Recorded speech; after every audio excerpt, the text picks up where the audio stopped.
Welcome to the Kings Beat podcast. I am James Ham, your Kings insider for ESPN 1320 and founder of the Kings Beat. Joining me, Mr. Sean Cunningham from Fox 40. Sean, what's going on? We've gone live. What's happening? Are we live? So how do I do this again, man? We are live. You go over to the right hand and see comments. There should be a comment section. Sean loves a comment section, so make sure. I do. That if you're here, you're going lively and talking to Sean. Yeah, you know what? Look, while Sean figures out the comment section, there are certain nights where going live makes sense, and I would love it if we can do this on Monday nights for our Tuesday morning release, podcast release, but it's going to be time permitting, so hopefully it will happen more often. Of course, Brendan Nunez is not with us right now. There's a slim possibility that he shows up. I don't know if he's got a hot date or if he's finishing There's Something About Mary. That's doubtful. Very doubtful. It is doubtful. Yeah, quite doubtful. But Brennan was not able to join us tonight officially. So it's just going to be Sean and I. Sean, what's going on? How are you? I'm good, man. I'm happy that the Warriors are on the road because, as people may or may not know, when Kings season ends, I have to hop on the Warriors coverage train, and I'm glad they're in Dallas and I'm not, because it gives me a chance to kind of decompress a bit. I'm super excited for this week because, as people know or may not know, I don't know, I'm a huge concert head, so I'm getting ready for Bottle Rock, which is my favorite music festival in the world. Bruno Mars called it Bougie Coachella, and I got a busy week. I got 49ers OTAs tomorrow. We've got the Sacramento Republic actually really deep into this U.S. Open Cup tournament, so they actually get to host an MLS opponent, which is the Quakes. So that's going to be fun on Wednesday. Ooh, and yeah, it's local. That's nice. Yeah, so come on out if you got nothing to do. I mean, they're really gearing up for that. That should be a lot of fun. And then, yeah, Thursday probably. I mean, I'm counting on the Warriors to close out the Mavs. But every time I count on the Warriors to do anything, they don't. So I'll probably have to be down there Thursday. Or I might just be able to get out of that and have a nice day off before Bottle Rock gets going. Ooh. I'm excited, man. I've got this week is just a lot going on, but I'm excited for Thursday. Yeah. Thursday, Friday. I was glad to record the podcast tonight because the podcast usually does eat up a good portion of Tuesday. And so I'm always juggling. And right now doing radio Monday, Wednesday, Friday, podcast Tuesday, Thursday. I get a bunch of other people requesting pods. And then I'm going to fill in again for Damien on Friday, and that'll be a 5-hour stint on the radio. So I'm up to some weeks. Your back is going to love that. Yeah, 12 to 14 hours of radio, and that's a lot. That's a lot. Yeah, I'm not ready for that, especially because podcasting is not mostly true radio. And even my hits on 1320 are very long hits. So yeah, it's interesting. I like it though. We got people coming in all over. So if you're listening on Tuesday, we're doing a live stream here on YouTube, which is super fun, and we've got all kinds of people flooding into the comment section, and some of these questions we'll answer if there's good questions down the road. I know it's a huge distraction for Sean. We making fun of Brendan for having a teenage attention span, but it's the same for me when I'm on with D'Lo and KC. It's always the same. So if you're in here right now, let's just kind of get to the business of it. Number one, give us a thumbs up, and make sure to subscribe to the Kings Beat YouTube channel. That helps us. We're actually growing like crazy. It's absolutely been nuts. I'm having. If we were a toddler, how old would we be now? Well, we're 7 months into the Kings Beat. Yeah, it started late October, and so we're actually we're doing. It's been a lot of fun. I'm fully enjoying this ride. And so and on Thursday, we have the Off the Record with the Kings Beat virtual happy hour part 6, The Voice. There it is. With Gary Gerald. I am super, super excited to have Gary Gerald come in for happy hour. If you're not a premium subscriber to the Kings Beat, you're missing out on the happy hours. They literally are the best thing ever. We have such a good time with all of the guests that come through. Amick, Scott Moak, Jerry Reynolds has already been through. We had Sean Cunningham's return. We've had a lot of cool happy hours, and it's fun. It's just, again, it's off the record, so we talk about things that we probably shouldn't sometimes, but Right. or we take the story Some a of little us further. Some of us more than others, James. Oh, come on, Sean. Yeah. We do get a little loose on the happy hour. So, but it's a good time. It's a good time. Outside of that, you can still go on to the Kings Beat merch shop, and there's a 15% off code down below in the description. And so that's cool. Again, Brennan will be back for Thursday. He might even pop in tonight. He just had something going on, and this was kind of like a shotgun. Hey, let's throw this thing together. Sean, let's just start with the playoffs, and I'm just gonna. I know you hate it, but we're just gonna do Tuesday overreactions. The playoffs are trash. The Not Eastern good. Conference and Western Conference playoffs are flat out trash. I would agree. That is an accurate statement, and I have nothing against the teams that are there. Like every team that's there, you would think. I was really looking forward to that Eastern Conference Finals. The West, I think we kind of got a little spoiled with the way the Memphis series went, and even that one, for the most part, I mean, it had some really good games, but there were some clunkers in there as well. And I think I was excited to see Luka go up against this team, but the Mavericks just looked like they weren't really ready for prime time. And I think the tough part is, we always say that a series never starts until the home team loses. But when you're 2-0, down 2-0 to Golden State, and the way that they're just clicking, and this sounds incredibly disrespectful, but I don't even think we've seen the best Warriors game yet. Like I still feel like there's another level that they have that they can get to. And there they go, and you lose that game 3, and now you're down 3-0, just like that. And they've been Dallas had been obviously a much, much better home team than they have been on the road. And the moment Otto Porter kind of hurt his foot again and went out of that game 3, I was like, oh, maybe this is where Dallas will kind of go on their run. And they really just didn't, James. And fortunately, we got that dunk by Andrew Wiggins, which I don't care what team you root for. If you don't appreciate that, you're not human, man. That was incredible. That was stunning. Sick. Yeah. Absolutely. You know what? Like, we talked a little bit about this, but that's one of the things I'm excited about Mike Brown. He's a defensive coach. His fingerprints are on the Andrew Wiggins, development. Like, what we've seen from him, this is a former number 1 overall pick. Everyone thought he would be this offensive juggernaut. He never panned out as an offensive juggernaut. He's solid offensively, solid to good. He's in the Harrison Barnes range as far as offense. But my goodness, he's taken leaps and bounds as a defender. He's become an elite defender. And he's not someone that I think at a certain point he looked like an albatross contract. Like, what are you doing with this contract?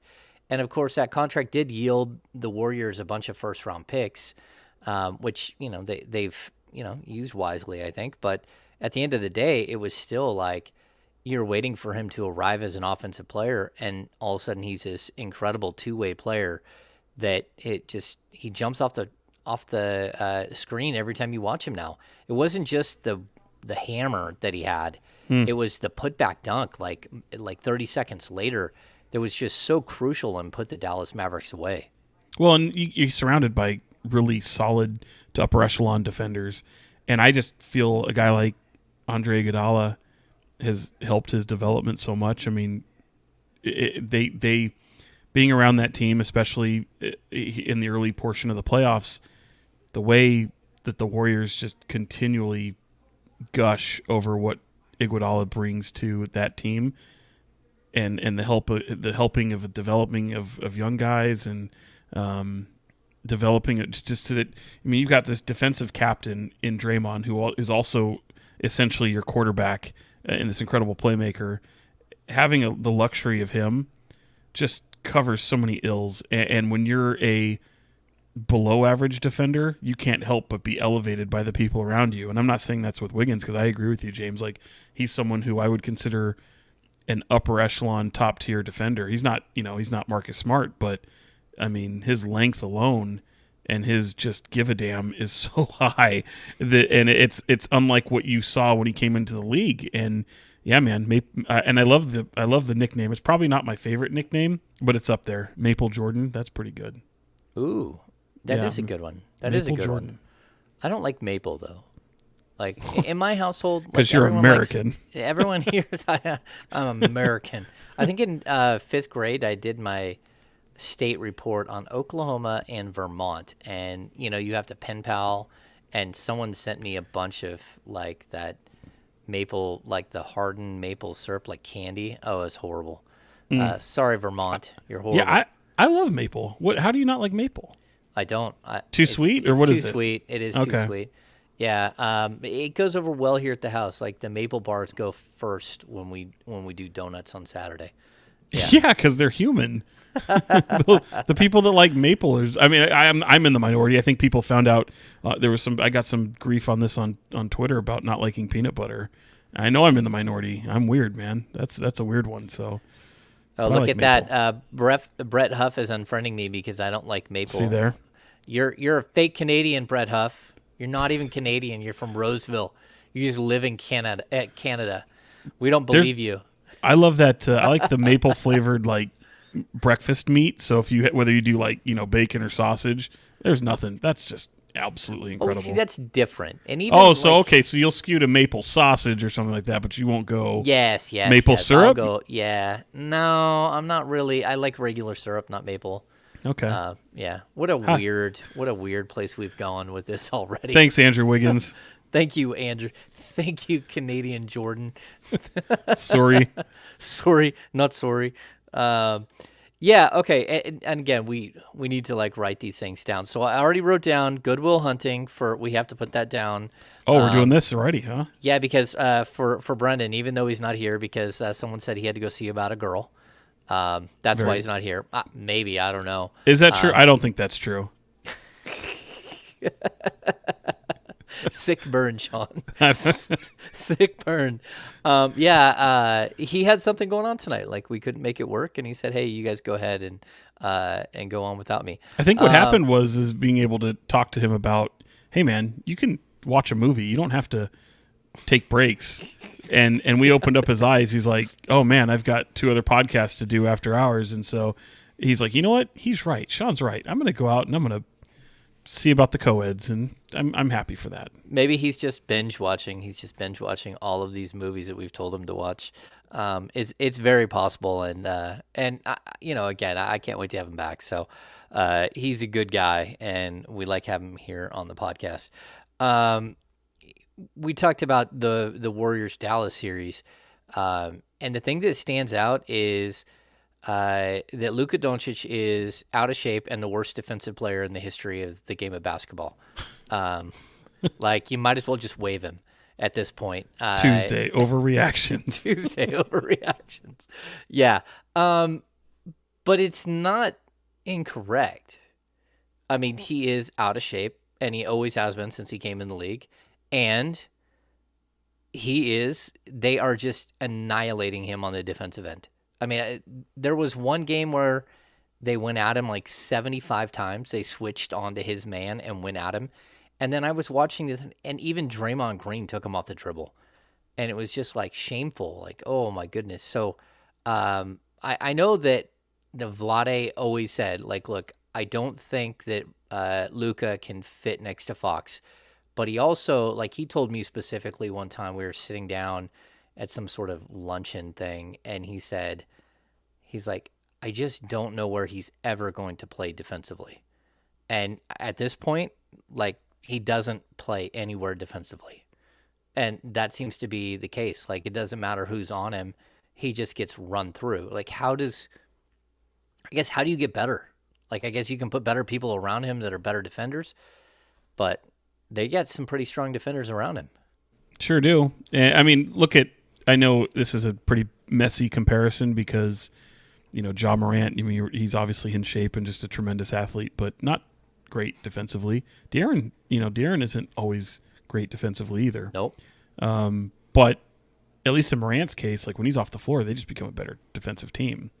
And I guess that's true with the Mavericks, although it doesn't feel like it because they just, especially in this series, man, it's just a bad matchup. They just feel clunky. They don't feel like they have tremendous shooting, and something's wrong with Spencer Dinwiddie. But you're right, yeah. If you're really honing in on somebody like Luka and his defense, like, yeah, when it's good, it's good. I'd rather have him on the floor, obviously, but when it's bad, it's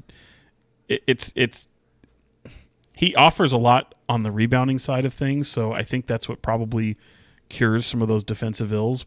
But they just have playmaking and shooting all over the course or all over the court. So it's really difficult to get a tough, like if you're a bad defender, the Warriors are just going to exploit you.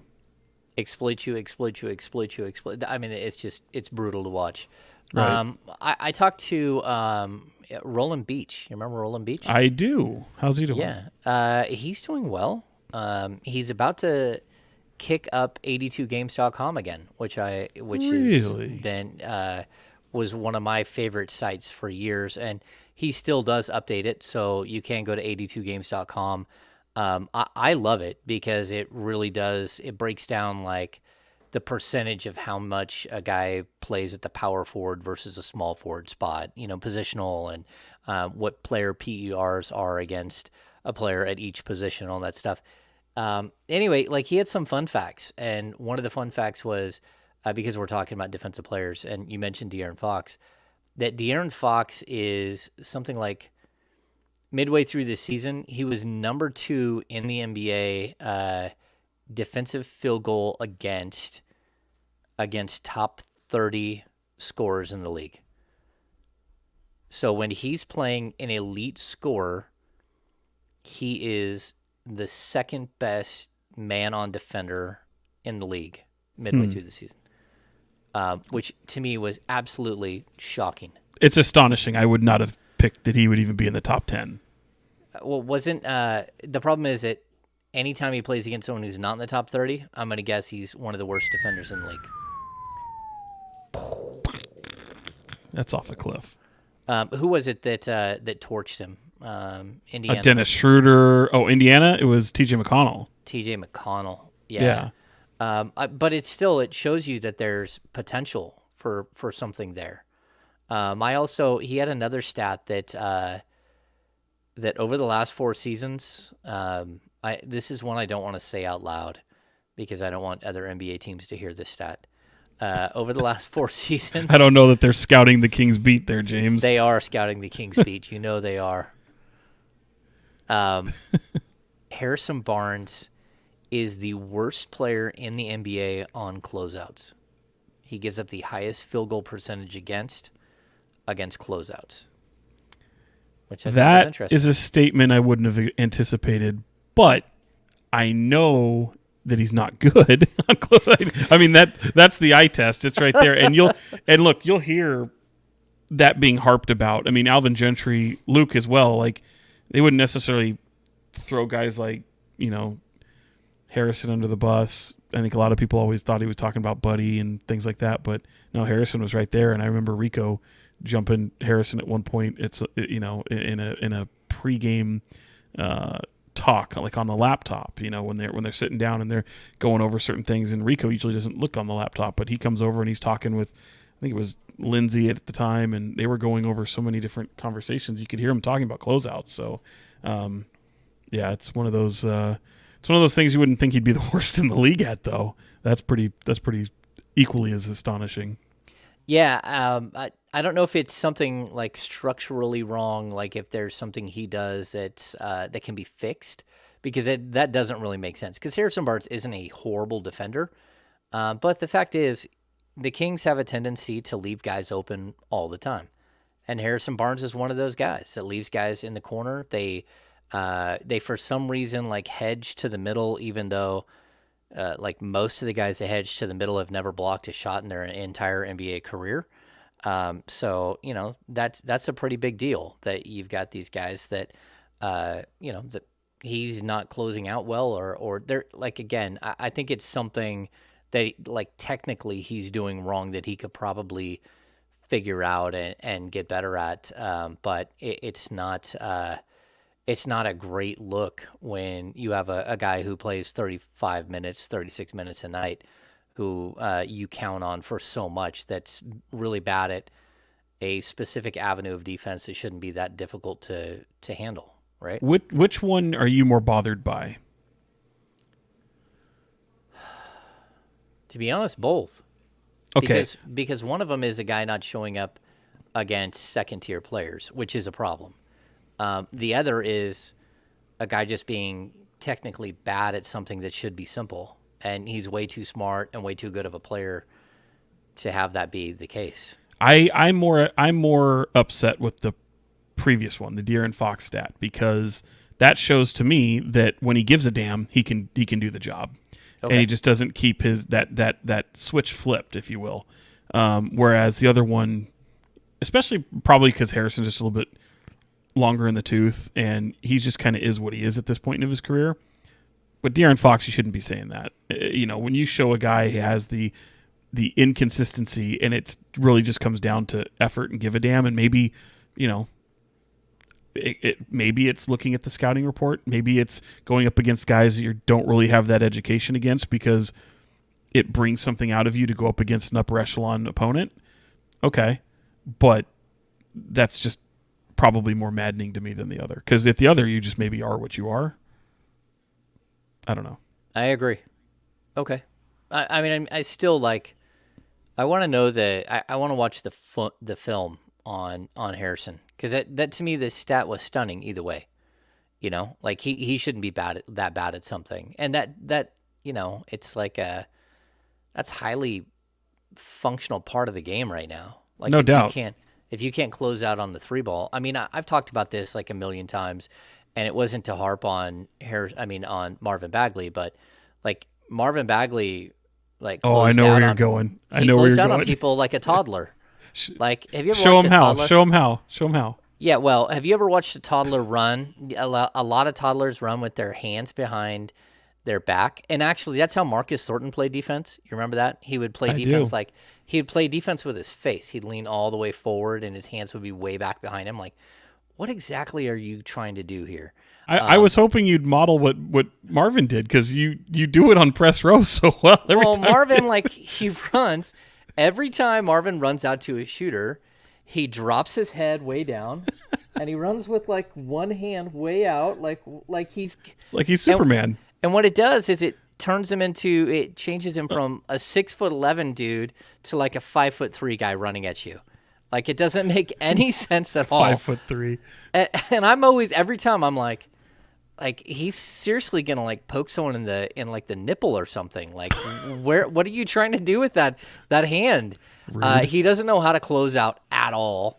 And for me, I just kept watching it like, am I the only one who sees this? How is it that a coach hasn't brought him in a film room and chastised him and showed him the difference between him at 6'11" with a 9'2" standing reach, and him running at someone with their hands straight out? Like, what is happening? I don't know why you're doing this. Yeah. Anyway, yeah, it's one of those things where sometimes it is a technical thing that someone is just doing wrong. And so that's where I'm kind of like, how did they not, number one, how does someone else have the analytics that would tell us this, but the Kings don't? And how could you not see this on film when, I mean, let's be honest, there's been 17 coaches that have coached Harrison Barnes over the last 4 years that are all to blame for this one exact thing. I just know I would get the biggest kick out of seeing you react to it every single time. That was my source of amusement. I was rooting for Bagley to keep doing that. Okay. Because I thought your head was going to explode. Yeah. No, it does. It makes me want to scream at the court. Yeah. And I'm supposed to remain stoic, but I can't remain stoic when I'm watching the same thing again and again and again and thinking to myself, does anyone, if my kid was doing that, I would be embarrassed and pull him aside. You'd ground him. I would ground him. Like if he did that on the soccer pitch, something like that, that was so like rudimentary and like standard and like what are you doing? I would have fixed it like at home. Like we would have sat there and talked about it and like I don't know. When you run through every doorway, I need you to slap the top of the doorway. How about that? And then you got to buy like a house with a 10-foot ceiling, maybe a 12-foot ceiling, so he could actually run and do that because Marvin's so tall. But yeah, it's one of those things. Like there are certain things that the Kings do that, like me and Sean, we sit there. We like I always compare Sean and I to the two old guys on the Muppets who sit up in the balcony and Well, sit it wasn't there. bad. Well, I don't know, It was Sean. pretty good. It was pretty bad. That wasn't bad. Yeah, it was like, I love those guys. I don't know their names. Maybe someone can help us out in the chat, but that I don't know their names. But Yeah. we used to, when I was over in radio, we used to close out our show with that. Jim Cosmore would be, how was the show? And he'd play that, and it starts off where, oh, it was really great. It was wonderful. There we go. Statler and Waldorf. Thank you, Spectre 707. Spectre 707 comes through in the clutch. Yeah, man. Yeah, it's good stuff. Like I don't really know how some of these things happen that players do that make it all the way to the NBA, and that no one along the way has like picked it out and said, "Bro, bro, what are you doing? We can't do this. We can't keep doing this." But either way, shout out to Roland Beach. It's good food for thought. It's good food for thought. And of course, Roland, not only was he 82games.com, but he also was the Kings head of analytics for like 2 or 3 seasons. I don't know. It's been 5 or 6 years. And he was also in Dallas forever. He was in Dallas forever. Very smart man. Yeah, way smarter than me. He is, and he has a British accent. He's fun to chat with. You're like, huh, all right. And by the way, go ahead. No, I was going to say your stats may be completely like made up, but you said it with a British accent, so I believed it. I just can't shake this image out of my head right now. So since somebody brought up Stadler and Waldorf, why were they the only two Muppets that actually looked like people? Have you ever thought of that? Like, someone just said Brendan is Scooter. Thanks, Megan. I kind of agree. I don't think Brendan would know who Scooter is, but like Bert, Ernie. They didn't look like real people. Maybe Ernie. No. Well, and then you had like talking. Person. Well, I'm not talking about. Okay, that's. Yeah, he was bright orange. I don't see color, James. I was talking about like in terms of looking like people. You have some that are like animals and talking animals, but you had others that at least they looked like actual human beings. I don't get. Oh, Swedish Chef. Yeah, I guess that's a good call. See, this is what happens when we have the private chat. We go down to Muppet Talk. Yeah, we do. I don't even know how this happened. I don't know how this happened. We've been sidetracked. Should we even discuss the Miami Heat Boston Celtics series, or is it? No. It really is just like flip a coin. Whichever side it lands on, that team doesn't show up at all and just gets whomped on. And Miami's playing just banged up. You know, I mean, it wasn't just Jimmy Butler. I mean, they had a whole slew of guys. I mean, it was like Gabe Vincent, Max Strus. I mean, you had all these guys that were. There was like 3 others that were on the injury report today, and you know they're trying to gut it out against a team, and everything's just so lopsided. But I'm totally rooting for Gabe Vincent. If you want a local to root for with Sacramento area ties, I mean, he's born in Modesto, went to St. Mary's in Stockton as his high school, was in the Kings organization, was with their G League team in Stockton. Not Stockton. I think he was a Reno Bighorn. No, he was definitely Stockton. No, I really? did those stories. Yeah, this is my guy. He trained out locally here in Sacramento and had a really unorthodox path to the league. And the best part about him is just the way Miami loved him. You know, I remember when they were playing in the finals, and I was, I was working for I was at Channel 10 at the time, and so they had the NBA Finals on their station, and we were doing that. They're in the bubble, and I'm talking to him over Zoom after almost every game. We did like probably 3 different hits with him, and then 2 beforehand. So there was, it was kind of like a diary. He wasn't playing in those games. He was pretty banged up. Played the next year pretty banged up, but Miami and Spoelstra, like they just totally kept the loyalty to him and kept a spot for him. And with Kyle Lowry being banged up, he knows the system so well. So yeah, shout out Gabe Vincent. Yeah, it's really cool to see how Miami pieces a team together. Like, I mean, they do have some top tier talent, but at the same time, a lot of their guys are guys who have come up through the G League, guys who have come to them like on minimum deals that they and not they had Mo Harkless last year which they didn't use at all, but that's not the typical. Sure, they have like Dwayne Dedman on a bottom basement deal, but that's not typically who they are bringing in. Again, someone asked earlier, what do I think about the Martin twins? Like, I would take one of them. I would take both of them. Give me a Martin twin. Give me two of them. I don't care. Like, if I'm building out the Kings roster, I think you're actually pretty solid if you add a couple of Martin twins along with a first round pick and maybe a big trade. Those are guys that I would definitely chase. They do all the little things. But I like how Miami does that. I like how they have this system in place that nurtures guys at the G League level to come up and fill a specific role and do it well and then get a contract and stick around. They had like a whole team full of guys that had G League experience. And it's really impressive the way that organization works. I completely agree. And just to clean up what Jason and Scotty are saying here in the chat, yes, the Stockton Heat, which is the minor league hockey team and the affiliate of the Calgary Flames, they are leaving Stockton, not the Stockton Kings. Stockton Kings will still remain in Stockton. So we'll see if we'll see if remember they went from Stockton Thunder and then that changed and they went to Stockton Heat, which became a Calgary affiliate. I think they were in different leagues, but yeah, the Stockton Heat will be leaving Stockton, and they're in the playoffs right now, which is kind of funny. So they're sad that they're leaving. See if they can get another minor league affiliate there. Maybe not. Now that would be crushing to that city. Yeah, for sure. I mean, for that building, for sure. And just so Devin win, Leo really does love the twins. Who's Leo? Oh, sorry. Who's Leo? Of course I know who Leo is. Yeah, Leo went to UNR. He did. Yeah. Someone asked you. They're like they wanted to see the Martin twins in Kings uniforms, and I don't think you're going to get both of them, but that would be kind of intriguing. You want both of them? I'd take them both. I put like they could be the small forwards. Just switch them out. I used to think that like Boban and Tobias Harris, Bobby and Toby, would be a package deal, like the Martin twins. They're the same people, just like the Martin twins. Well, they act like they're twins. Yeah, and I think it's really interesting. Like you've been next to Boban, right?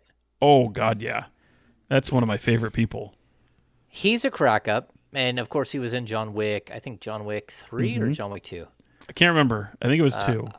Yeah, could be wrong. I think you might have it with 3. I'm not sure. He got his ass kicked. He got his ass kicked like everyone else does. Although he did get some shots in, I remember. There's nothing stranger than seeing Boban. His hands like a normal. They like literally start like it's the most ridiculous thing you've ever seen. So Kawhi Leonard thinks he has big hands. Yes, and I think Tari Eason just matched Kawhi Leonard for the jumbo hands. He 11.5-inch hand. Wow, that's crazy. Tari Eason, of course, an LSU draft prospect. And I've been very clear. I'm not sure who he is. He's somewhere between Josh Smith and Thomas Robinson.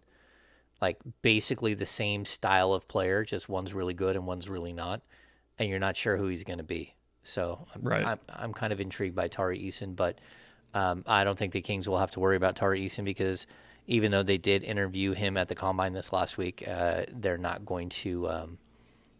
I don't think that they would go for a player like that, especially since they'd have to get another mid first round pick, and I'm not sure that they've got enough in it to go get that mid first round pick. By the way, Jason, just to clean that up, they're in the chat here. The Stockton Kings do play at the Stockton Arena. They just don't practice there. So they're based in Sacramento, but they play their games at the Stockton Arena. I don't know how long that's going to last though, because the of course the old Arco property is being turned into a teaching hospital for. I don't even know who, but it's being turned into a teaching hospital, and I would guess that the practice facility will be wiped out or will become something there on the teaching hospital side, which is where that's where they have their the practice facility is where they have all their front office and everything else for the Stockton Kings. It keeps them in town. All right, Sean, we've got a lot of chatter. I think you and I both have been busting out like breaking news on players and that the Kings are either interviewing or seeing at pro days. What are your thoughts on pro days? I like it. I think they're a brilliant way to just keep because you see it in the NFL and it works in the NFL. You'll still see guys take visits with teams, and that's fine, but a lot of them have to come to you, and you get to kind of be in your own environment as opposed to being in a city that you're bouncing around place to place. I think you can accomplish a lot with the agency workouts. So I definitely think it's something that helps weed off some of those teams that might have a periphery interest, or like this is a weird way to say it, but a lot of times you're doing these workouts just for your own intel. You're kicking the tires on something, but you definitely want to have a knowledge for what's to come in the future, and maybe help confirm some beliefs you have, or maybe take a look at something you may have questions about, and then interacting. It's all about the interaction with the players, and I think that's where the combine is so important. I mean, throw the measurements of all that stuff. I mean, you don't throw it out the window, but I do, and I think it's better just to have the time to spend with these guys, get to know what they're about, ask them some pretty tricky questions at times, have them kind of get some opinions on your team. It's always good to kind of have feedback of your own team in the minds of a young athlete coming up, and just how appealing your players are, and coaching staff, fan base, city, arena, all that stuff. I think it's all food for thought. So that's important, but I think it helps kind of weed off the teams that, okay, I went to their agency workout, I was at the combine, I probably don't have interest in this person, I've seen enough, so you don't need to bring them. It'll help you bring in people that you really want to see a second or a third time, to spend more time with them in your environment or your habitat as opposed to theirs. Yeah, I really do wish that players were coming to Sacramento like in a steady stream. The Kings did hold a workout on Monday. Neither Sean or I were able to confirm who it was that they brought in. They'll have another workout on Tuesday. Again, the Kings are not allowing media into these sessions at all, so we have no idea who's even there. Typically, we're getting some sort of heads up here and there about who might be around and stuff like that. But Sean and I have talked about this in the past, how frustrating it is that they just are closing us off from that, especially for a team that, let's be honest, is no good and needs as much publicity and as many people writing about them as humanly possible. And when you decide to cut your media off from things like draft prospect workouts, then we're just going to cover it in a totally different way that really doesn't shine a light on you as much as it does the players and stuff like that. So, I think they're doing themselves a disservice, but then again, they don't have a media relations staff hardly at all at this point. So they've got some things to work out over there. But again, I'm hoping that somewhere along the way here, they might have us in if there's like a big name or two that comes through town. Sean, and then the Kings are they're going to go to more of these pro days down in Southern California on Wednesday, Thursday, Friday. Have you heard anybody that they're going to go see? Did I? I wrote some at the office. I actually wrote some things down.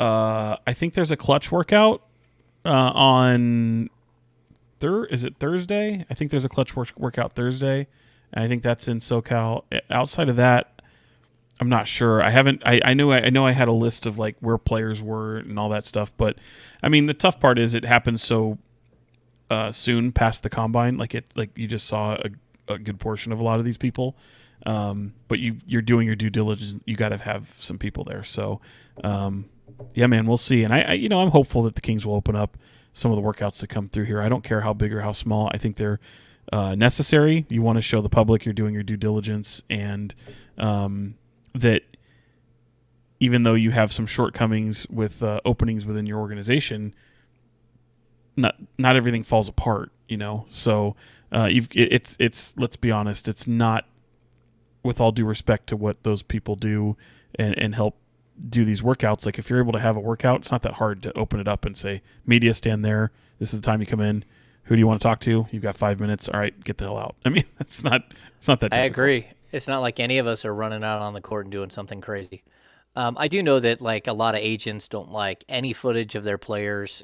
Sometimes they'll even call and like, hey, well, some agents do. Some agents do like their players, but others don't like, some of the running and jumping that we get to see after they practice. Here's the thing, too. Every team historically would take their own footage and they would release it to their socials, and we'd be told whether you could or couldn't. Like, look, there's a viewing period, and that's just media access. Like it or not, sometimes you can hurt somebody. Anyone who takes a moment like that, someone getting dunked on, maybe missing 12 threes in a row, whatever it may be.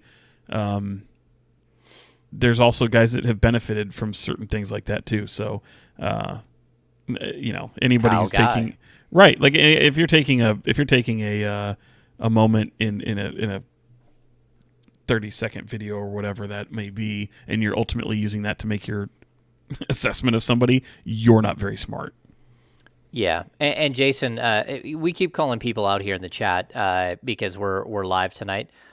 Yes, you do have to watch your owner's daughter's social media channel so you can find out about some of the draftees. I think that's science. That's the way we're going. It's the way that this thing is going to roll out. Yeah, I mean, we can get bitter, we can get angry, but at the end of the day, the Kings are missing out on an opportunity. I'll just kind of leave it at that. If they want good media coverage, then they have to open the doors so we can waste $6.50 a gallon to drive to and from the arena and see like second round picks or not undrafted players. Sean, there's a lot of buzz about the number 4 pick.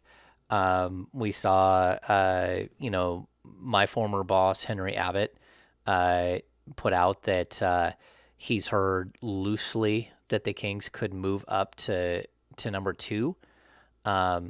What do you think? Well, we talked a little bit about this on the last pod. I thought Brendan had a good point when he talked about the way that, how often are you going to be at a point like this? How often are you going to be at the 4 spot where moving from number, like say 12 to number 4 is nearly impossible. Moving from number 4 to number 2, it's not impossible. And actually there's a pretty strong track record for what it costs. We saw it with the Luka Trae Young trade where Dallas moved from number 5 to number 3, and the cost was a top 5 protected lottery pick the next year. So again, if you're the Kings, would you consider moving from 4 to 2? I mean, yeah, if there's a guy I love, me, I've been pretty open that the only guy I really truly probably feel the most strongly about as of right now, or as of a week ago, as of going into a week ago, was Jabari Smith. That hasn't really changed much. So yeah, if I think that, I think what we're really looking like here is all the options are on the table, and why would the draft be any different than the trade deadline or anything like that, where the philosophy of this front office is shown to be kind of, I want to know everything. I want to be involved in everything. I want to know what the market value of my team is. I want to know what the market value of some of these players are. You kind of want to be involved a lot. So yeah, I discuss moving up. If there's a guy I like, sure. If there's not, then you don't have to, but you could make your team a lot better. You can make your team, there's a lot of, you add some flexibility. Maybe you move up and then you move that pick, whatever. Like there's all kinds of different draft day things you could do. I don't know that I would bet on it. Like I said, I still don't think that that's the move here, but certainly if they feel strongly enough, you got to get the guy you want. You got to get the person you want. So, if you have somebody and that's the one that you're just putting all your eggs into and you need to move up to do it, that's what you do. Yeah, I mean, the intel I heard this weekend was something to the effect of that the Kings had conversations, that there was a possibility, and also that like the things like the pre-draft combine, those are places where every team is represented. All the general managers are there, the assistant general managers, and actually a lot of work is done in those situations. It's one of the few times where you're face to face during the off season, except for like the day of the draft or the night leading up to the draft. So there's possibilities that deals are already done. That if the Kings decided that they liked the number 2 pick, that they liked the thought that whether it was Chet or Jabari that would be there at number 2, that they would have already thrown like an offer. That offer could have already been taken, and they could already have moved up if that's the way this thing worked out. I don't know if any of that's true at this point. We haven't got any intel to confirm that at this point, but I definitely think that there is a lot. Okay, so we're having like competing people saying, someone saying, "Oh, I'm hearing that Holmgren is going number 1," and then we're hearing the people. I heard that the buzz around the combine was very specific. That Jabari Smith, Jabari Smith Jr. is the likely number 1 overall pick. That that's the feel that teams were getting from Orlando, and that they had kind of put the feelers out there that if there was someone who ever wanted to jump all the way up to number 1 and give up like some astronomical amount of things, that Jabari would be the pick. Now that could change, and that could just be weird random intel that wasn't correct, but at the same time, if that is correct, the other intel would be that the Kings were moving up specifically for Chet. I have heard that it's possible that OKC does not like they're not enamored with Chet, and that they would be open to moving that number 2 pick, but we're gonna have to see. I mean, it's really early for all of this. But it's intriguing either way, right, Sean? Well, it's fun. The chatter is always fun. You kind of get a sense, but again, I think if you're the Kings, you got to talk to everybody. I mean, you're not doing your job if you're not talking to everybody, talking to every agent, talking to every mom and dad and uncle and whatever. I mean, you gotta kick the tires on everything. You're just not a good team, and you have hopes to be able to snap that 16-year playoff drought. And I hate to keep bringing that up, but I know that's all the fans really care about. I mean, fans have been through drafts high and low. They've been through everything. And I feel like when it comes to the Kings, and I think we just saw this play out with the head coaching search, there's just an apathy. Like, get on with it already, right? Like, it's there's some people that will live and die by the draft. That's their, in Kingsland, that ends up being their playoffs because it's all they know right now. And it's their Christmas. Their Christmas. And that, wasn't it the last podcast that I called a head coach candidate a Christmas present that might be a pair of socks? Oh, maybe. I think it was the last one.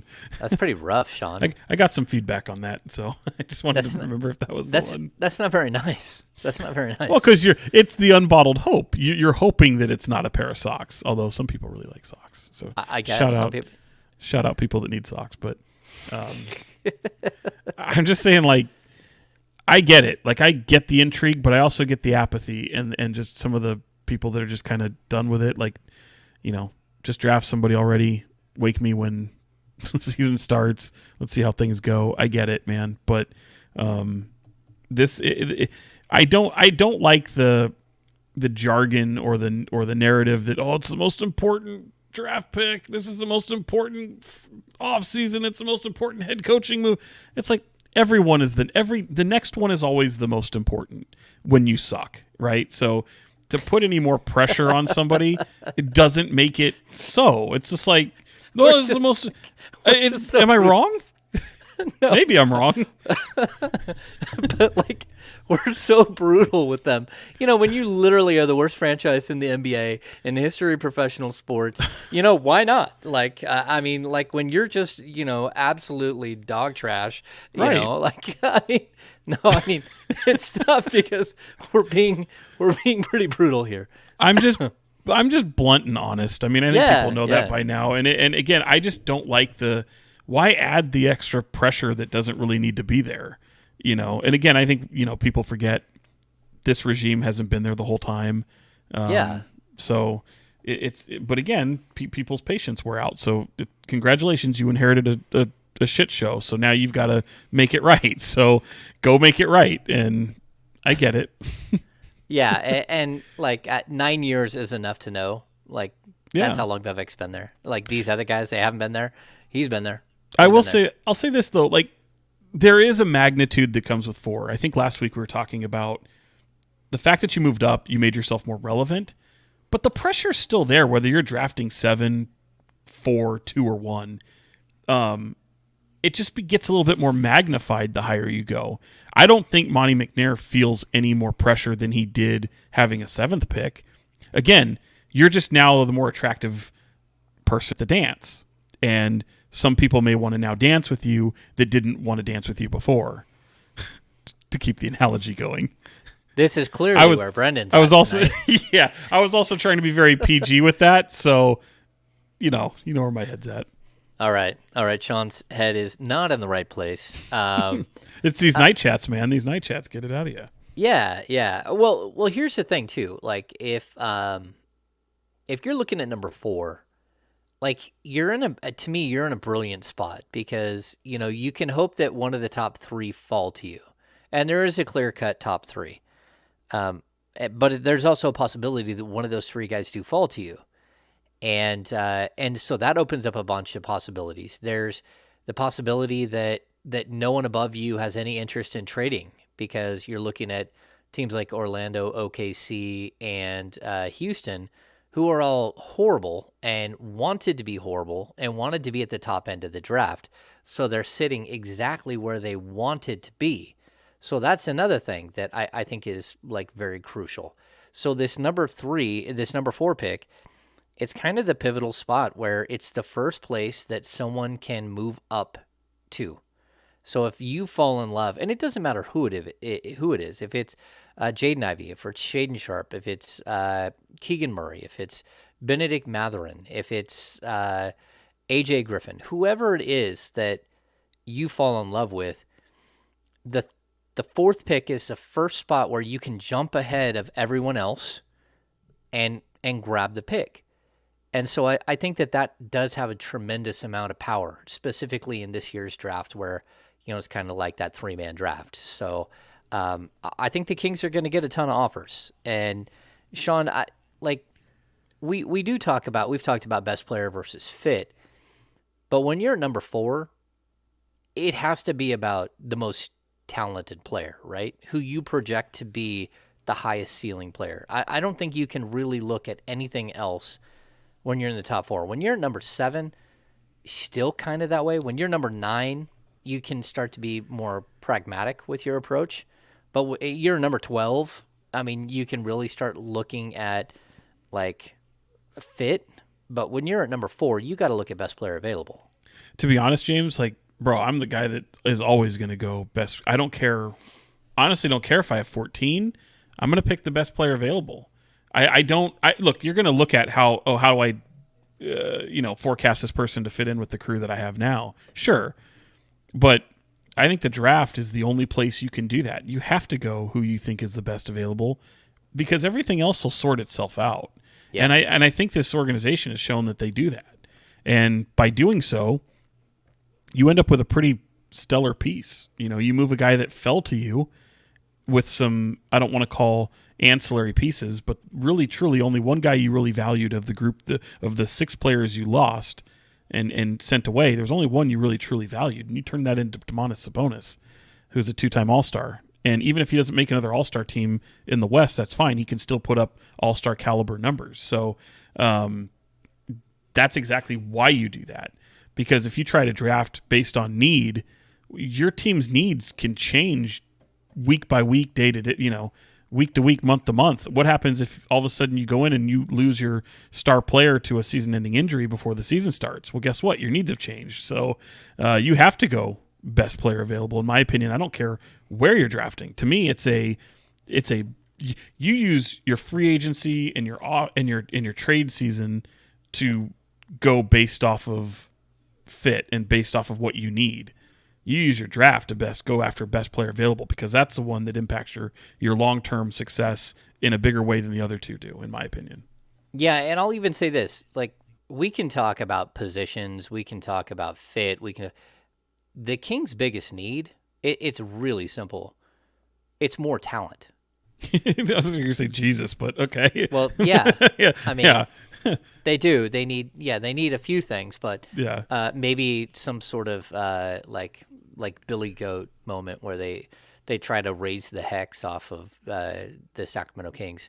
But realistically, they have to have more talent. Like, at the end of the day, it doesn't matter if it's a shooting guard, a small forward.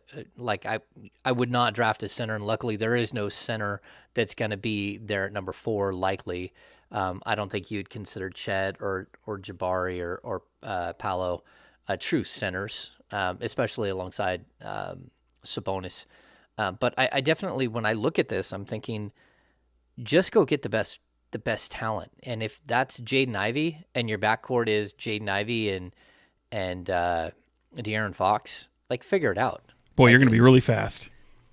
You're going to be super fast. Like, you've got the capability of being fast as long as they keep their foot on the pedal. You don't draft Jaden Ivey and then Mike Brown's like, you know what, we're gonna slow things down. Yeah, we're gonna methodical pace. Methodical. We're gonna go back to the Sousa marching band tonight. Too soon, my guy. Marching band approach. So Sean, where are you at with? How do you just feel about, should you trade the pick? Should you go up, go down, go out, side to side? Go. But there are, like, you can draft the pick, you can move up, you can move back, or you can completely move out. Yeah. Do you think that all 4 things are still in play? Yeah, I do. I mean, I absolutely do. I think, and again, they're going to know this better than we do, of course. I mean, they're going to kick the tires on everything, but here we are a month from the draft, almost to the day, right? May 23rd. Is that 30 days exactly? Maybe not. I don't know. It is. Well, it is definitely June 23rd. Oh, there we go. Okay. Like, day for day, yes, it's 1 month away. So things, so many things will change between now and then, but I think still they're going to look at dangling that pick and trying to get better, trying to get somebody who's more ready to compete in the now. Maybe another kind of veteran, maybe not all-star. I don't know that you can get an all-star. Maybe you can. I can't really foresee that. Maybe taking some of your existing pieces, maybe moving in a future first with some protections. We'll see how that works. But I really think the best way for them to get better is possibly by moving this pick, especially considering just how the league is kind of trying to maneuver before the draft. Maybe even more to the point, before free agency begins. And there's going to be a lot of teams going to try to throw salary and dump salary and clear room to extend some other guys. And I think there's some teams out there that you can really get creative with, and maybe ones that you didn't think to be available before. I know we have a habit, and so do the Kings, really, that every time they make a trade, it ends up being with some Eastern Conference team. But, I'm looking down the road at the Clippers. Like, they just seem like a team that you might have an opportunity to try to get a little creative with. I think they could look drastically different by next season. The Kings and Lakers have famously never had a deal ever. They've never had, they had a deal, but they didn't execute it last season. That's a little too soon, but they also had the DeMarcus Cousins deal that they didn't execute, and a Chris Webber deal that they didn't execute that involved Eldon Campbell and Eddie Jones and some of those. So Eddie Jones. When I say Eddie, you say Jones. I believe Eddie Jones is Tyrese Halliburton's cousin. Yes, that's true. Yeah. Yes, look at that. How about 6 that? degrees of separation. That's good trivia.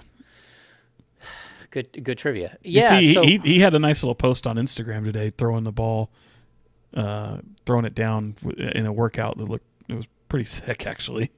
Halliburton Halliburton. Or can Eddie Jones out of Temple still get up and put the ball? Oh, I'm sure Eddie Jones could still dunk, although, not for me to call another guy heavy, but I know he's a little bit heavier than he used to be. I haven't seen Eddie Jones in a long time. I haven't seen him in a long time. Okay, so we do believe. I think we all are kind of open that the Kings are open for business. I get the feeling though that more people are probably just hoping that they draft somebody. I will say that. Like I feel that where I am more on the side of explore the trade possibilities. Again, I don't know what the hell you're getting, but I'm exploring that really hard. At the same time, I feel most fans are in the camp of, no, I'd rather see them draft a Jaden Ivey, maybe one of Banchero if he falls to 4, or even a Shaden Sharp, as we've talked about it at length last week. I see more chatter among the fan base of people wanting them to do that, and even on radio, it feels like there's more people who want the Kings to draft somebody as opposed to moving that pick and bringing somebody who's already ready and already kind of know what you have with an established player. Should we read anything into the fact that the Kings have interviewed Shaden Sharp? They've interviewed, I think it's 17 guys that could possibly go in the first round, whether it was at the combine or at draft workouts. You know, they kicked the tires on 17 guys, and of those 17, no Chet Holmgren, no Paolo Banchero, no Jabari Smith, no Jaden Ivey. So none of the top 4, even though you have the 4th pick. No, I mean, I probably wouldn't do too much of that because, I mean, when you're at the combine, you might limit yourself. If you're one of those people who are projected to be a top 3, top 2 especially, you're probably limiting the amount of teams that you're willing to meet with. And then you get a couple weeks in, and then I mean, go back to the De'Aaron Fox draft. Josh Jackson wouldn't really work out for the Kings, and he was right here in their backyard in the Northern California area, working out really based in Jackson. People don't know there's a good Kansas booster out there, and they've got a great property. Anyone. Don't tell anyone. Don't tell anyone. About yeah. If people don't know, there's this secret camp in Jackson at 1127. Well, that, and also Josh played it much like Gary Trent Jr. and Jaren Jackson and several people that escape me at the moment, but played at Prolific Prep in high school in Napa. So you have access. Point is he did come in eventually, not for a workout, but just to have dinner, kind of a get to know you session. And Josh wasn't gonna be there for the Kings. So, but that was all about. Oh. But eventually, yes, and eventually that happened. Well, he is now, Sean. He is a Sacramento King for another couple of weeks. Yeah. Mark Robertson brought up Jake LaRavio. I haven't looked deep into him, but I can't do that, can I? That little feature you thing. Can't. You just can't hover over them, and it doesn't say show.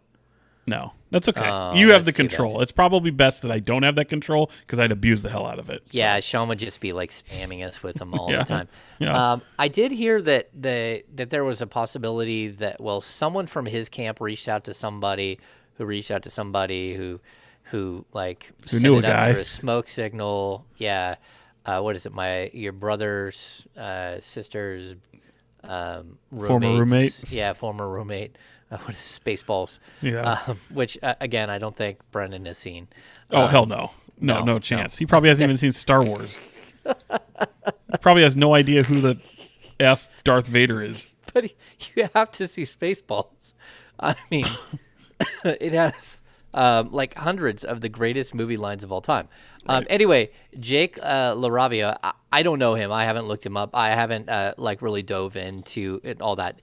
And I think it was probably Jill Adge who sent me a note that said, again, there's a possibility that he was one of the 33 prospects that the Kings kicked the tires on or interviewed at the combine.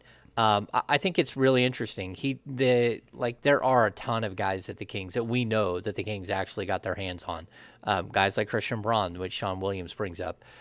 They did actually sit down with Christian Braun, who's like a super he reminds me a little bit of Dante DiVincenzo. Super smart hustle player, 6'6", 1-2-3 type guy.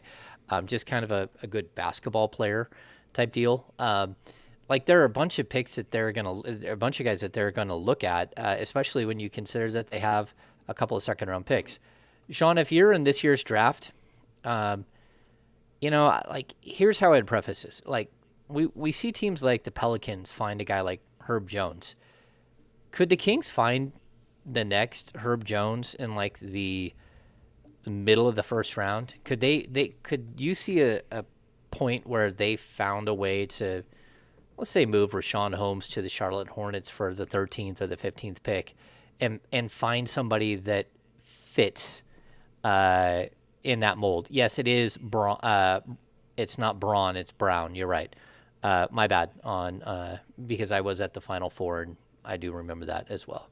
But anyway, you know what I'm saying? Is there a way for them to get a mid first round pick? Yeah, I think for sure. I mean, we famously saw Vlade turn one pick into three in the same draft, and that's something that you don't see all that often. And I'm not saying that you would have that, but you could easily see. I think that made sense for that draft in the way because they were doing that rebuild. I forgot about the 1 for 3. I was thinking the 1 for 2 where Vlade turned the 10 into the 15 and 20 and botched both of them. But the 1 for 3, he botched 2 of the 3. The other one actually panned out in Bogdan Bogdanovic. But yes, all these fans right now are just going, "Why you got to bring up old shit, man? This hurts. This is just too much." Yeah, throw salt. You got to do that. But yeah, no, I can see that. I can see that. I can see a lot of scenarios, and there's, they're gonna, again, part of doing the due diligence is to know what you like all across the board, and I see no problem in meeting with people that, just because you see it in a mock draft that, someone like, Dyson Daniels from the G League, who may be down in the 20s on one mock draft. There's no reason he's not taken in the top 10 if somebody really likes him. There's also not, you based on the way things are going, you've got deals set up just in case, your next person on your board that you want, here you are at 11, and you've got them slotted to maybe go right around that time, and you can move up and get them. You absolutely do it. You look at all scenarios. The whole object is just getting better. And one of the guys, like, not just because, I'm really interested in Kendall Brown. I think he's a guy out of Baylor who plays both forward positions pretty well.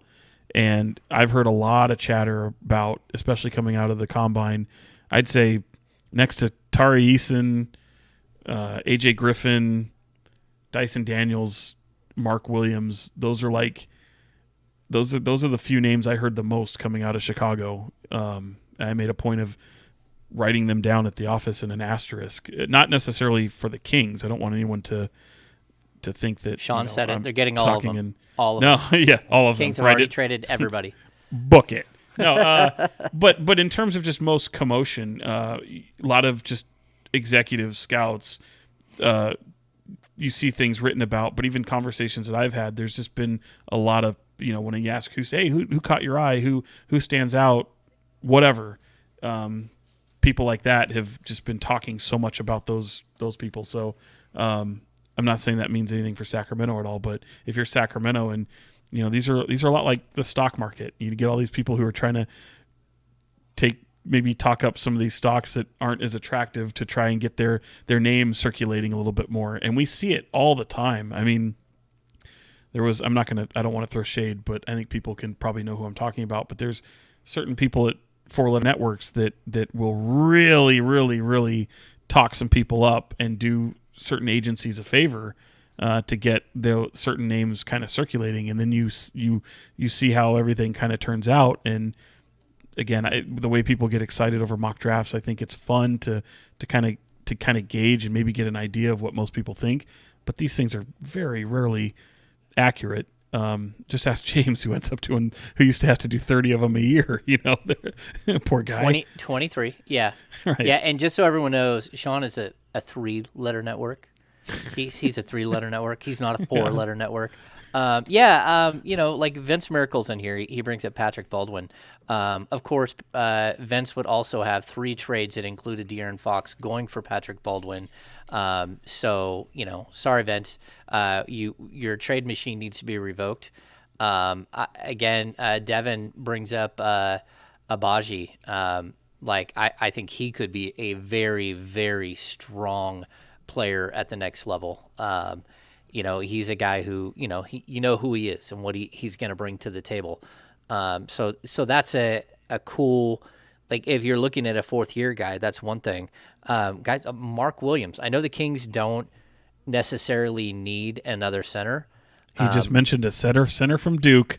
but Mark Williams, holy cow, he had like a 7'6" wingspan, but posted a 9'9" standing reach. The only standing reach that's ever been higher is Taco Fall. I mean, standing reach. He's 3 inches below the rim. That is absolute. I watched him like do nothing but foul out in at the Final Four. Like he couldn't stay on the court at all. No. And that was a problem here and there. But my goodness, like his shot blocking ability is off the charts. He's a good rebounder. He's going to finish. Like if you need a vintage rim runner, he's huge, and he's got all kinds of athleticism, and there's potential for him to move around and defend multiple positions. Sean, this week we saw some footage too of Domantas Sabonis shooting a 3-ball and working with a shot doctor. Did you get shot doctor, right? Yeah. The shot doctor. Well, see, I don't know who the shot doctor is, because remember it used to be Keith Vaney, right? The shot doctor. Well, the shot doctor, you get to like trademark it, then you just have to be called the shot doctor, right? I don't know. I think it's like the maestro. I do. I think it's like the maestro from, Yeah. Look, I'm never gonna I'm just gonna call myself the Kings Insider forever. I'll be like 90 years old, and people are like, hey. I'm like, he's like, who's that guy? It's like, and I'll just answer, I'm the Kings Insider. That's the way it is. It is, yeah.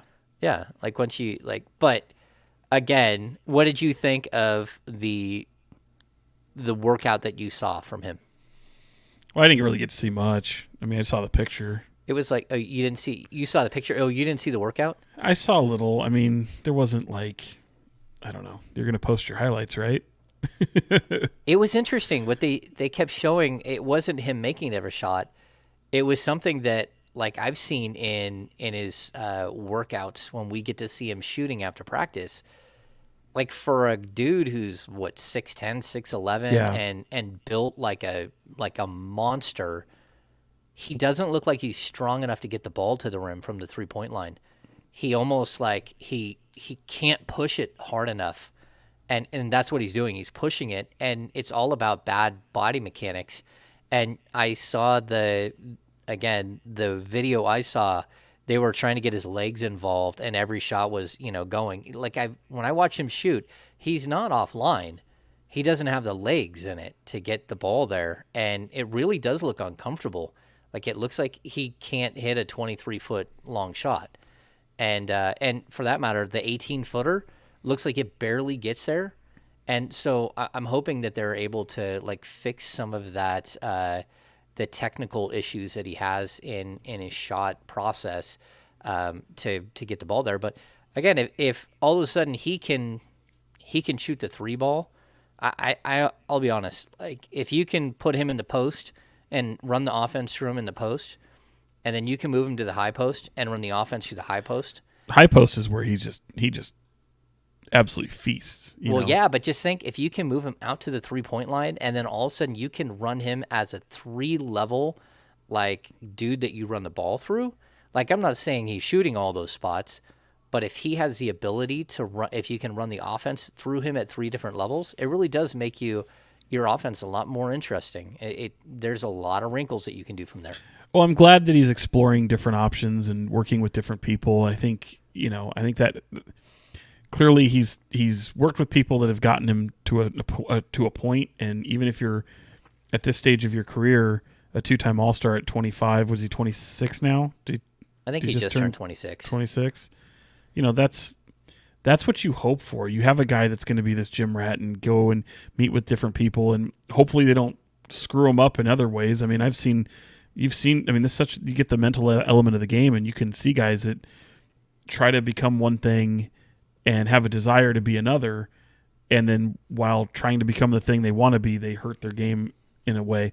I just think he's so naturally gifted as a passer, and on account of just how damn big he is, he's going to be a brilliant rebounder. So,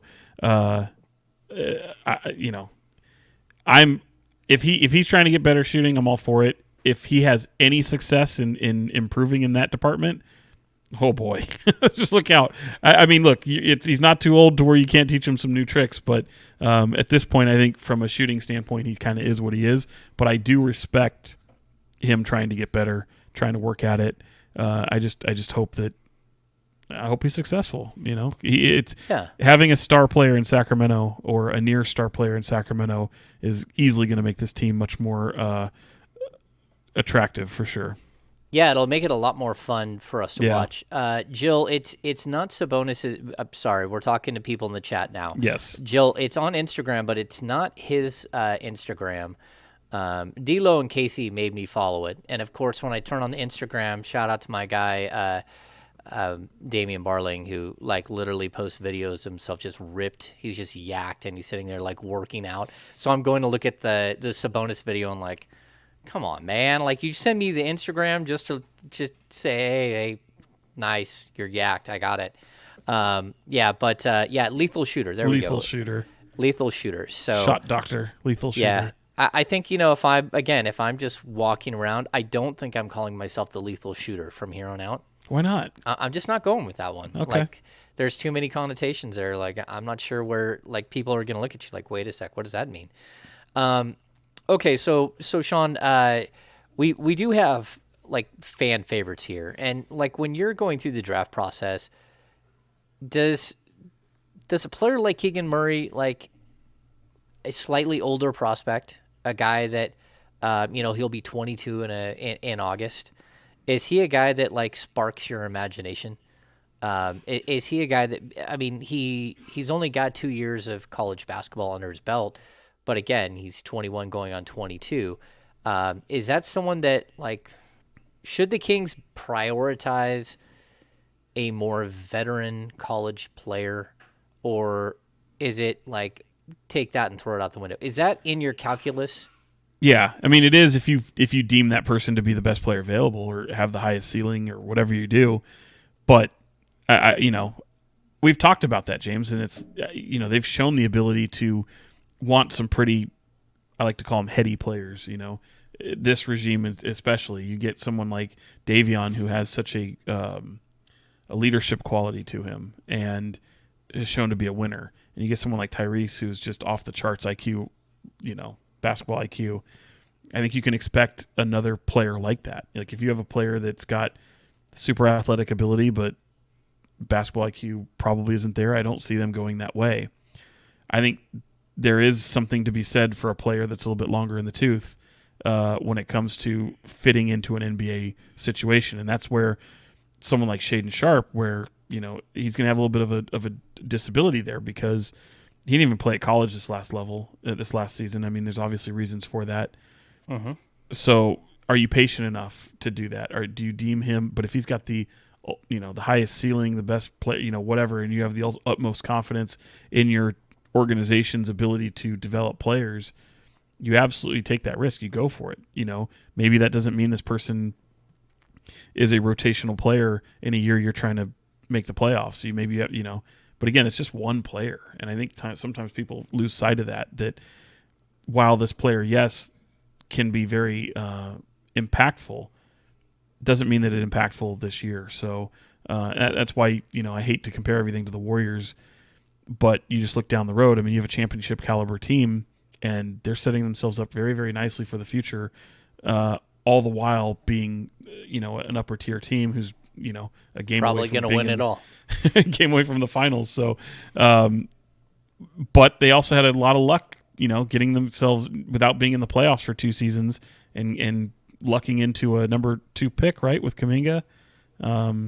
Or not with Kuminga, with Wiseman, and he's not even part of the real calculus of someone like he is. But like, I think more people right now are, because Wiseman has such a question mark around it with Kuminga and Moses Moody and some of the younger players that they have. Like, you start to feel better about certain things, and now you've got Wiseman, who you took 2. Value might be down a little bit. There might be some intrigue still there, and potential piece that you move to make yourself better. So. To answer the question, though, like, I feel like it's part of the calculus, but I don't think impact right away with this year should be something that they factor in over picking the best player available. Yeah, not at number 4. Okay, so if you're right now on YouTube, we got a bunch of people in here. Make sure that you give us a thumbs up. That Oh helps us. yeah, we need that. And then go down and subscribe. That helps us with all of our metrics and all that stuff. And just a reminder that the Kings Beat, Off the Record with the Kings Beat Virtual Happy Hour Part 6, The Voice, with Gary Gerald is G-Man. set for 5:30 to 7:30 on Thursday, May 26th, just a couple of days from now.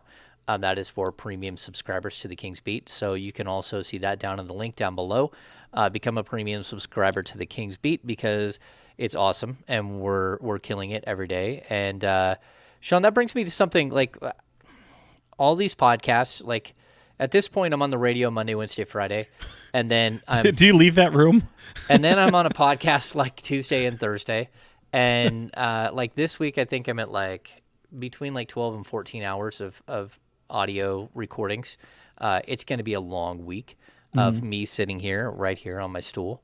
But I seem to think that we've talked about Jordi Fernandez, but I don't think we talked about the hiring of Jay Triano, or the fact that it does appear that that Doug Christie will be back, although again, I think a lot. I think people.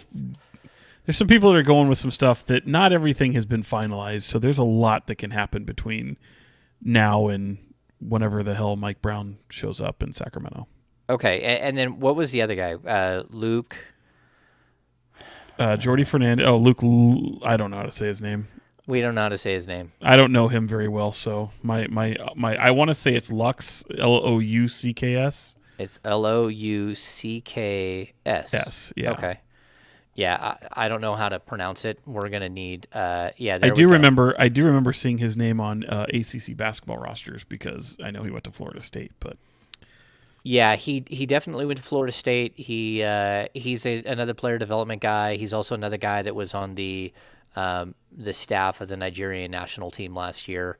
I think it's really interesting. Does it seem pretty cool that it almost feels like Mike Brown got a dry run with a lot of his staff last year at the Olympics? The 2021 Summer Games, which were held in 2020 Summer Games, which were held in 2021.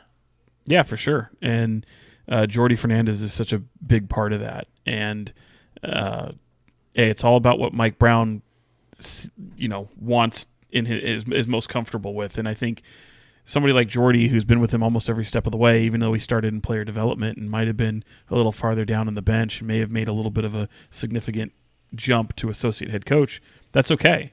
And ultimately, you kind of have your offensive coach now. You have that offensive coordinator with Jay Triano if that all pans out.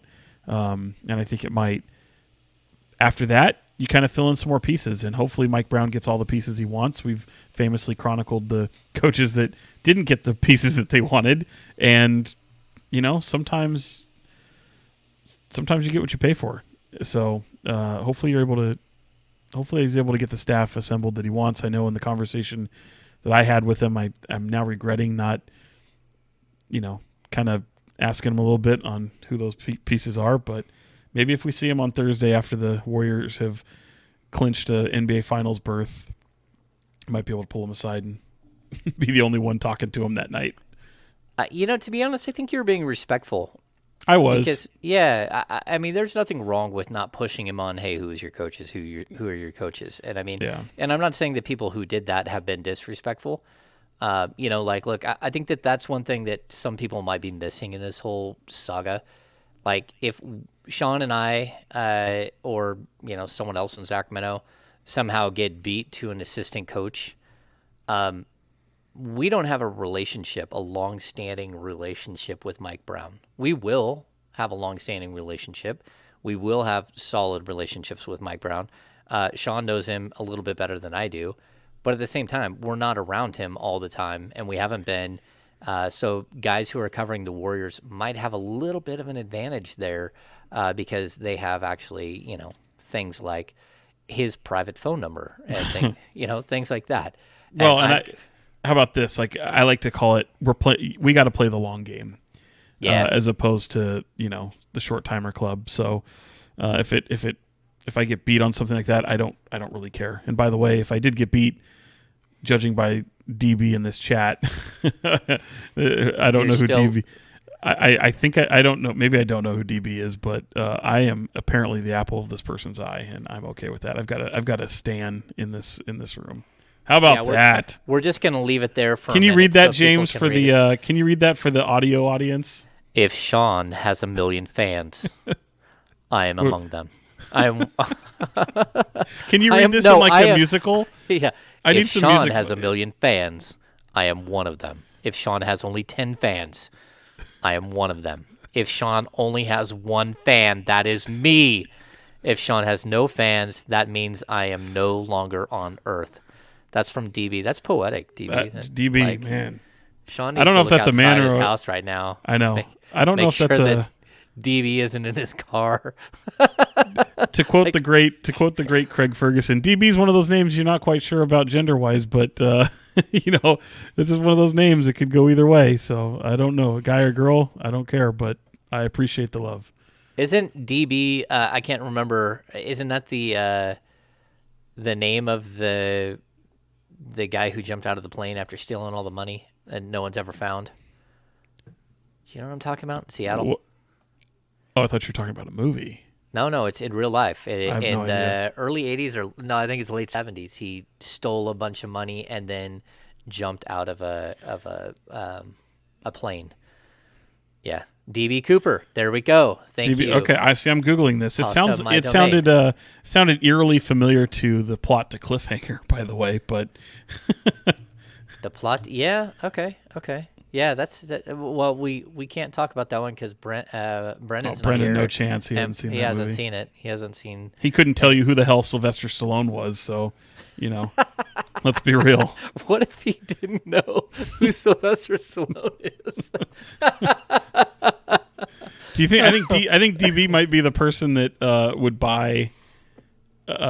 Would probably buy the shirt if available with the 2 of our faces on it, and he'd cut you out of it. He or she would cut you out of it and put his own. That'd be kind of funny. We do have that shirt. We've never sold that shirt, but there is a shirt. Is it for sale? No, it's not for sale. Oh, okay. I thought you were saying we do have that shirt. No one's bought it. But... Oh no, people would buy that. It's ridiculous. I think I know where one is. It's like right here in my room. Show that off. Oh, okay. So you go ahead and talk to the people, Sean. I'm gonna go get the shirt so people who don't know what we're talking about. James is gonna leave me here for 10 minutes to go throughout his palatial estate and try it. It's probably on the boat somewhere. There we go. Let's see here. Let's try and answer some questions. Where was it? What if we Kings, that must be Kings. What if we, because I'm not a part of it, trade the 4th pick for Halliburton and then trade him again for a 2-time All-Star? That would certainly be something. I know there's a lot of Jaden Ivey fans. I want like an informal poll real quick because I think last week we got so much conversation about Jaden Ivey and Shaedon Sharpe. So if you guys want in the chat really quickly, and I'll try and count them, I'll probably lose track, but if it came down to those 2, type who you guys would rather see, because I think I've seen more Shaedon Sharpe than Jaden Ivey, and I don't know that I've seen it any other way. And we've got 1 for Sharpe, 2 for Ivey coming in. There must be a delay too. Maybe you guys really have to think about it. Oh, see, look at that. Look, that's almost James. I just told everyone in the chat, if it came down to Shaedon Sharpe and Jaden Ivey, to type in the chat who they would swing towards, and man, it's like really looking kind of 50-50 at this point. You know why? Because Kenny's not in here. Who's Kenny? Caraway? Yeah, Caraway. He would be posting Shaedon Sharpe's name like 47 times in a row. Are you guys ready for the greatest T-shirt of all time? The unveiling. The unveiling. I've worn it. I've worn it on a couple of things, but I don't think I've actually like held it up so people can see it. Yeah, and you have to look at the intricacies of the shirt. And this, of course, was from Jim over at Brick House, who does incredible work. And I kind of gave him an idea of what I was looking for, and then he designed this. Are you guys ready? This is beautiful. I look way thinner on that shirt than anything. So if you have to show you got to show the attributes, the NBA Jam attributes there. where it says win percentage, playoffs, concerts, which is outstanding. I don't know that. I know you are a concert head, so that's. I don't know if you can top. Yeah, I don't think you can match me, but we're both high on that meter. And then they turned them to dams. Yeah, how many dams given? None. 0 dams given, Sean. Zero on both. I do. I got my. I think my playoff should be a little bit higher than that, but that's okay. Yeah, so that's our shirt. Of course, we have never made it. It's really tough because it has to be. It's a different type of. That's like a limited edition. Yeah, it is a limited edition. It's really difficult to put those on. You have to actually buy the actual like picture itself and then put it on, and then it's pretty crazy. I do have a Kings Beat Happy Hour shirt that's being made. So I should have that anytime. And Wow. that's on me because I'm a slacker and I've had way too much going on in the last the last 2 weeks. It's all this crazy, news breaking all the time. Okay, so Sean, we've got to get to the business of basketball. All right, then. What movie should Brendan watch next? Swingers. You Swingers. keep saying Swingers. Because first of all, everyone should enjoy Swingers. And again, Jon Favreau, Vince Vaughn. Otherwise, you're watching a different movie. You say that every time, and it cracks me up. I every do time. because my gosh, can you imagine somebody? Maybe I can say it here. Sean being the reason. I why- remember my former coworker Brian May, and I'm just gonna put it out. I'll just say it just like this. He had a daughter who had to do a book report on the great modern classic piece of literature, Black Beauty. So if you look that up on the internet, you got to be really specific about how you look that one up because Oh no. you can stumble upon some things. So anyway, much like the movie Swingers, I want to make sure that you get the Vince Vaughn, Jon Favreau version of It's Swingers. not like he's telling you to go look up Evan Fournier's last name. No, Don't no, look I'm up not. Evan Fournier's last name. Yeah. However, I think that is required viewing for every man in America. But again, everybody can enjoy it. Yeah. People are throwing some good ones in here. White Man Can't Jump, of course, is classic. Absolutely. Me, Myself, and Irene, outstanding. Man, that is I absolutely like Cable Guy too. spectacular. Those Cable Guy and Me, Myself, and Irene are my two Jim Carrey movies. So Me, Myself, and Irene, I don't know that, like, you couldn't make... I'm not sure you could make that movie today. Like, it has a lot of questionable things. A lot of these movies do not age well, James, in the modern era. You know, so. there's something about Mary Did, though. And, I watch Spaceballs all the Really? time. Yeah.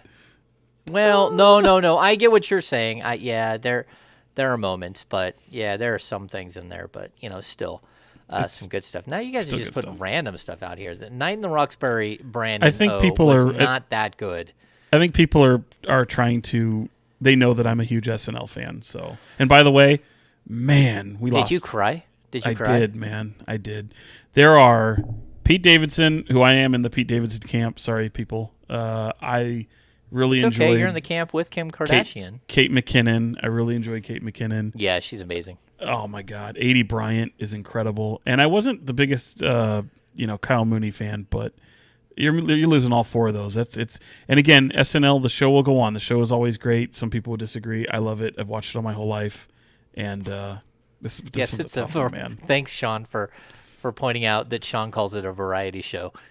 A sketch variety show, so that when Brendan listens back, he goes, "What the hell is SNL?" And he'll know what the hell it is now. We mess with Brendan all the time. I miss Brendan tonight. It's nice.